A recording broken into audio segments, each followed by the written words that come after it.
This is a talk given by Reverend Mary Shaver at CSL, Benicia. So our talk today is from the book, The Wisdom Walk, by Sage Bennett. And it's entitled The Wisdom Walk, 9 Practices for Creating Peace and Balance from the World's Spiritual Traditions. And if you haven't seen this book, then I encourage you to get it and to read it and to look at what can happen in your life. There are a lot of stories in there that are really interesting that show how that works, walking with the Spirit. So first of all, let's start with Taoism. That's our Taoism Go with the Flow is today's talk. So here is a quote from the Tao Te Ching. How can a man's life keep its course if he will not let it flow?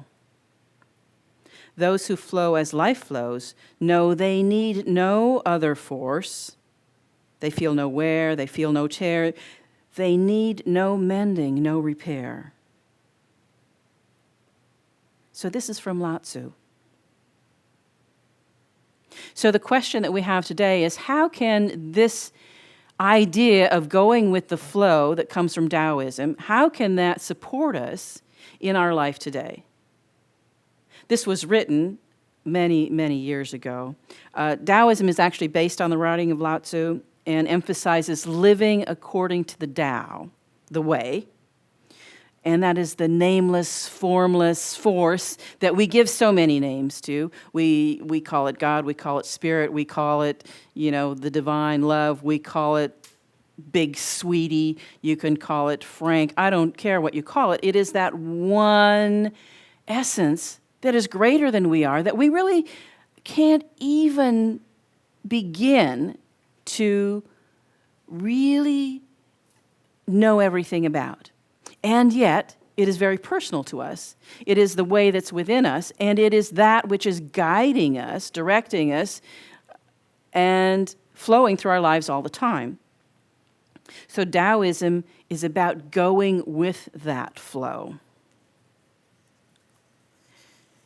So Lao Tzu wrote down some of the things, some of the wisdom that he had from his life experience.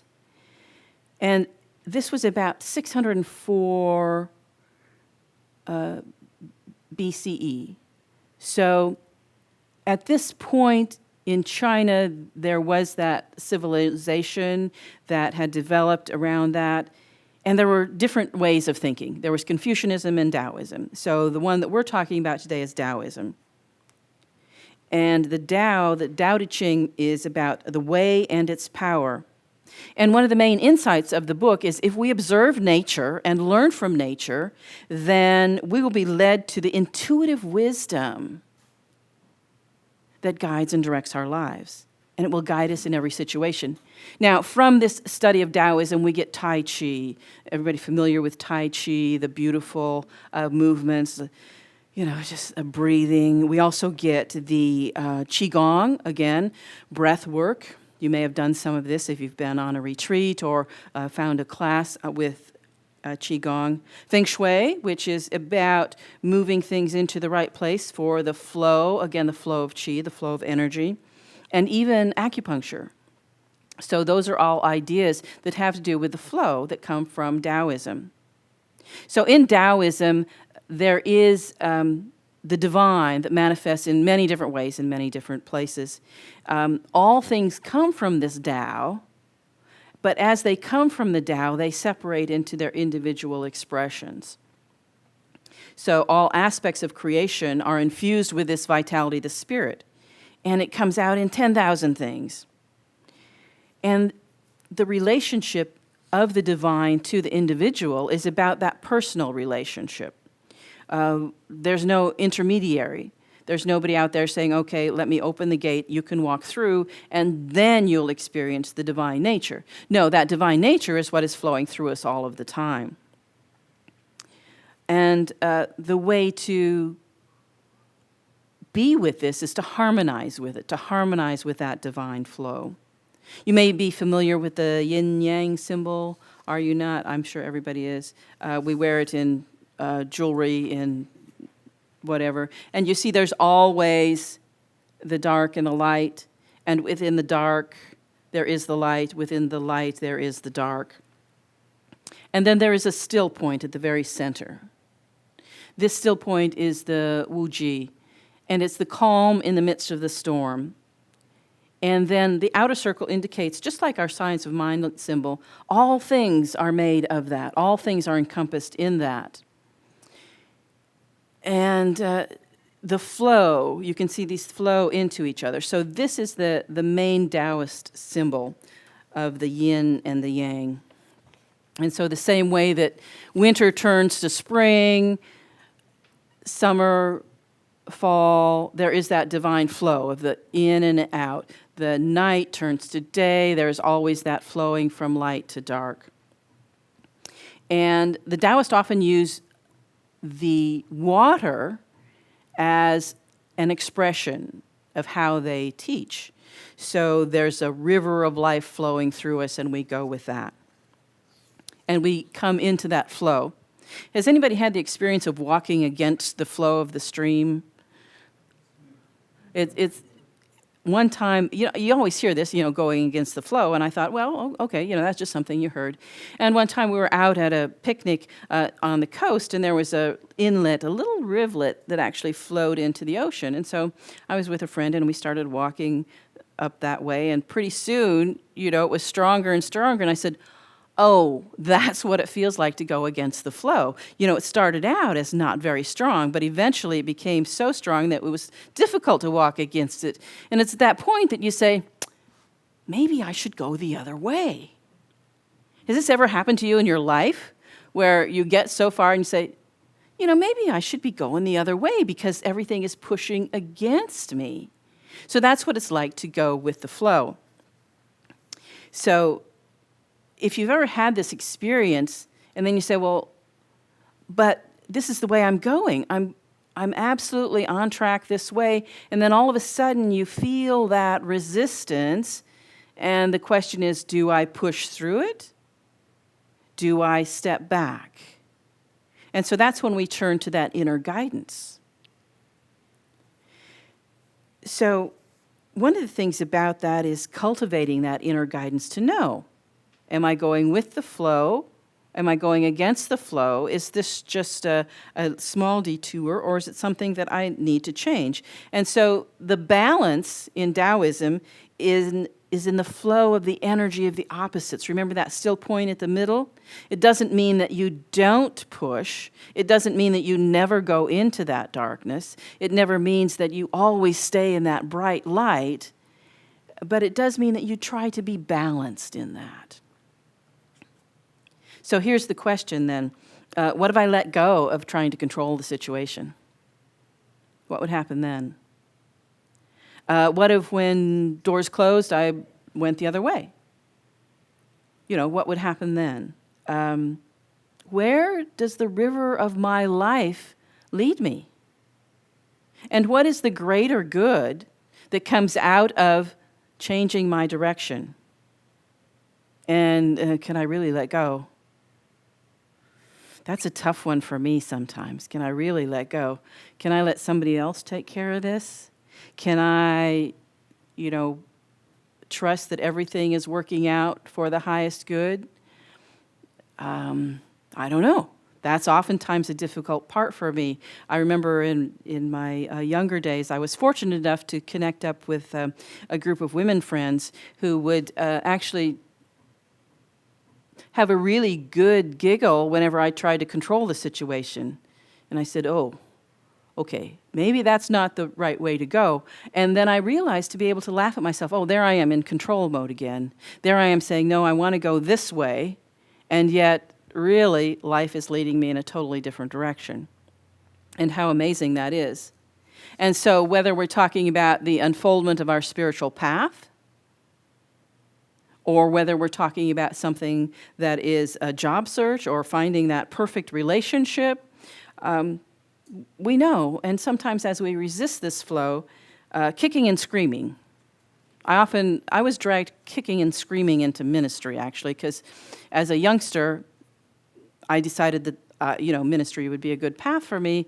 And then, well, I was in the Midwest, and I hate to tell you this, but at the time, women did not become ministers, and so that was not a path that was open to me. And yet that intuition and that flow was always with me. And so moving in that direction was something that was a natural thing. And even if a door closed, then another door opened for that. So we harmonize with that flow. And sometimes the time is not yet right. Again, from the Tao Te Ching, we must let ripen and then fall. Force is not the way at all. We must let ripen and then fall. Force is not the way at all. So we have to be present in our lives to the right time and the right timing on things. And life tells us when we're out of balance. Have you ever been working so hard in a project at work or something that you've devoted, all your energy to? And for example, if you're putting on an event and you put all your energy into putting on the event and then it's over and suddenly you are like exhausted. And you realize that your life has become out of balance. Someplace along the line, you've let go of maybe a friendship. Someplace along the line, in my case, I've gone to the pizza place too many times. And something happens in there that it's not in the flow anymore. And so I'm out of balance. And life tells you that. It taps you on the shoulder. Unless you're like me, and then it comes along and goes, hey, you're out of balance. And so that's the time to look at, well, what is the flow? What would it be like to be in the flow? And just let go. What would that be like? And so we have to trust the process. Oh gosh, I was always so much about result. I just want the results. I don't want the process. And so years ago, I was in a workshop with Paulette and Michael's son, who did some wonderful work. And they were talking about the process. And it's like, don't give me process. I want the result. It's like, I want to have whatever it is that I'm working towards already. I don't want to have to do the practice. I don't want to have to go through the process. I don't want to be involved in the process. Process. Just get me to the end result. And then, then I found out that's not what it's about. It is about the process. It is about growing and living and being all that you can be. And so the question is, do you have the patience? Do you have the patience? Again, from the Tao Te Ching. Do you have the patience to wait till your mud settles and the water is clear? Can you remain unmoving till the right action arises by itself? The master doesn't seek fulfillment, not seeking, not expressing. She is present and can welcome all things. This happened to me several years ago when we moved from San Diego to Austin, Texas. And we've been kind of planning this move for a little while. And I said, well, I'm going to go out to Austin first, and I'll find us a place to live and see what life is like out there. And then Rob can, come. He was finishing up a job. And so as we did that, I packed the car.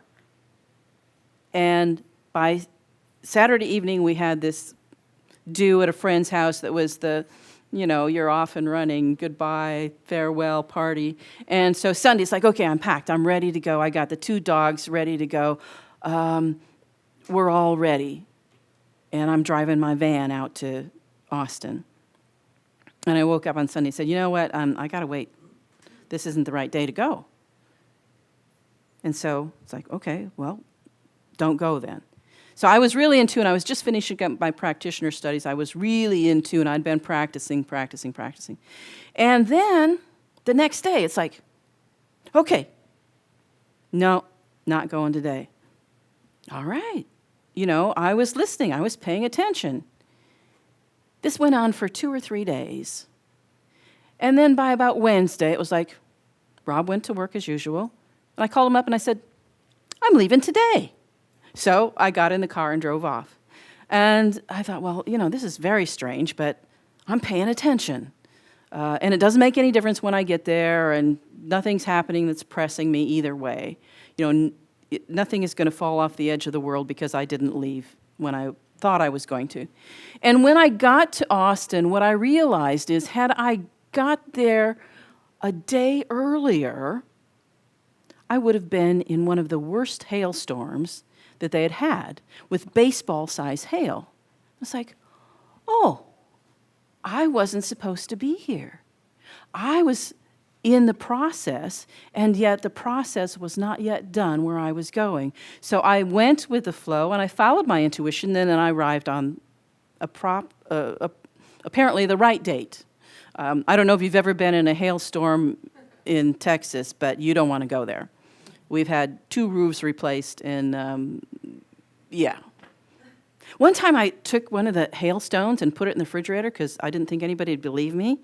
And I put it in the freezer, and after about 6 months, they just dissipate.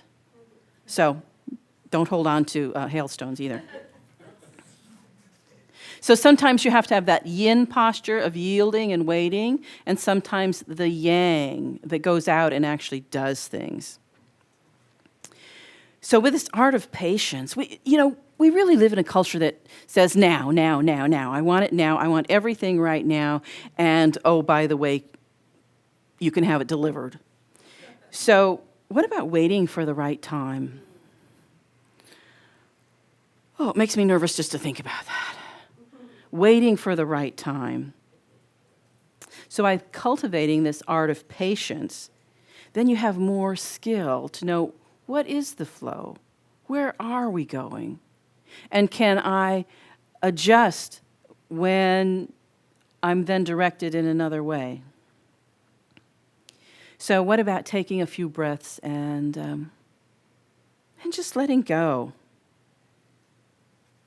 I have a story from Illusions by Richard Bach. Illusions, The Adventures of a Reluctant Messiah. Have you read that? It's a delightful book. This is the parable from there.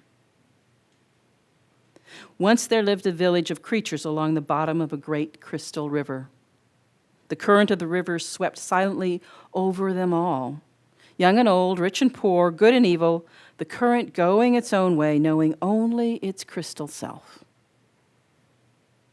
Each creature in its own manner clung tightly to the twigs and rocks at the river bottom, for clinging was their way of life, and resisting the current is what each one had learned along the way. But one creature said at last, I am tired of clinging. And though I cannot see it with my eyes, I trust that the current knows where it's going, and I shall let go, and let it take me where it will. Clinging, I shall die of boredom. And the other creature said, Fool! Let go, and that current will throw you tumbled and smashed across the rocks, and you will die quicker than boredom.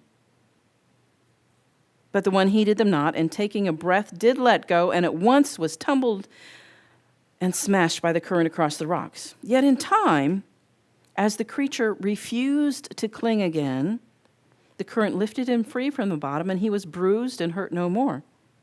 And the creatures downstream, to whom he was a stranger, said, See, a miracle! A creature like ourselves, and yet he flies. And the one carried in the current said, You can do this too. The river delights to lift us freely if only we dare let go. Our true work is this voyage, this adventure. And so I thought we might take this adventure into a meditation now. And in this flow, just visualize yourself going downstream on a raft. Let yourself go to a quiet place and relax.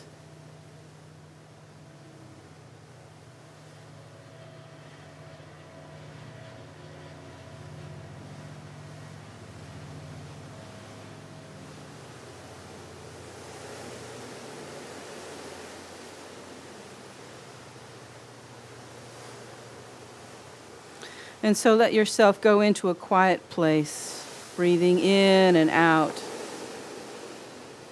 slowly and deeply.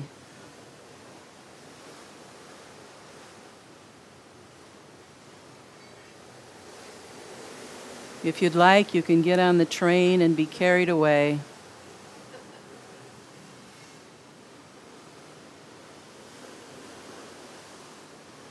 Or just imagine that you're on a stream next to the train. And on that stream, there's a raft, and it awaits you.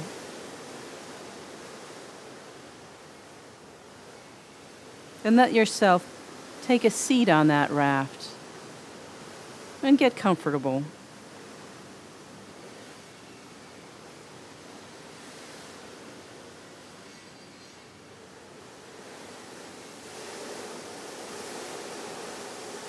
You can steer the raft wherever you'd like it to go.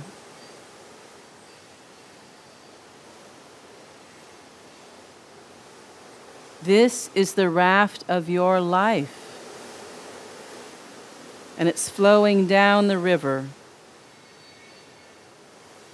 This river of universal intelligence.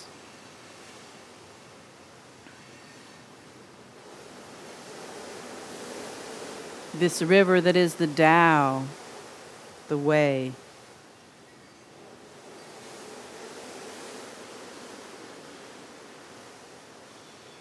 And you may have noticed that as you float down the river, the stream carries you.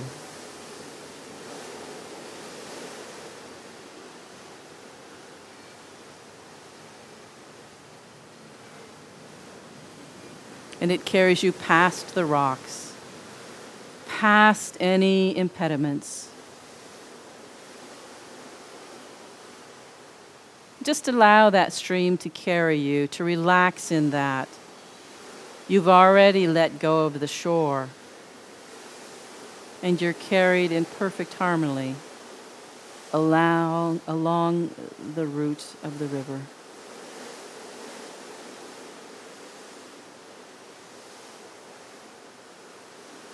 And you may pass things that you recognize in this river. You may pass events that happen to you. And still you stay with the flow. Just allowing that river to flow and being in harmony with that. And what does that feel like? What does it feel like to be in the flow of life?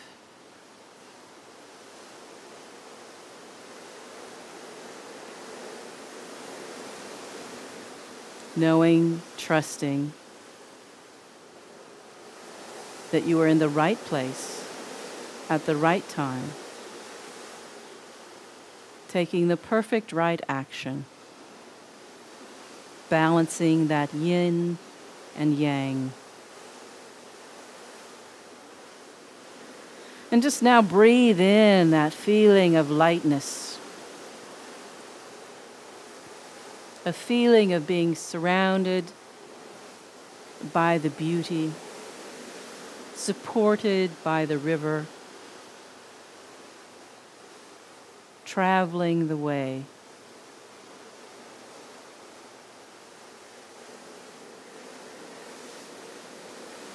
And bring that feeling of being in the right place at the right time, that feeling of trust, that feeling of peace of mind into your heart. And just allow that to wash over you. All is well. All is well.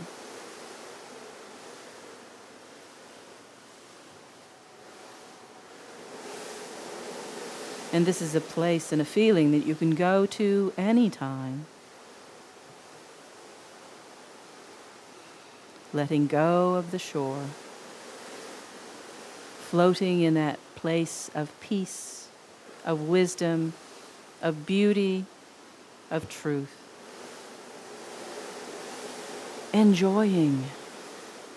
Enjoy. That absolutely you are complete and perfect and whole right here, right now.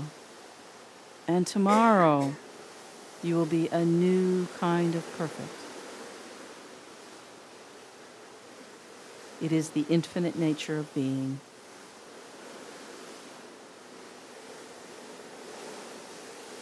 And as you tuck that feeling away into your heart, start to come back into this room, into this time and place.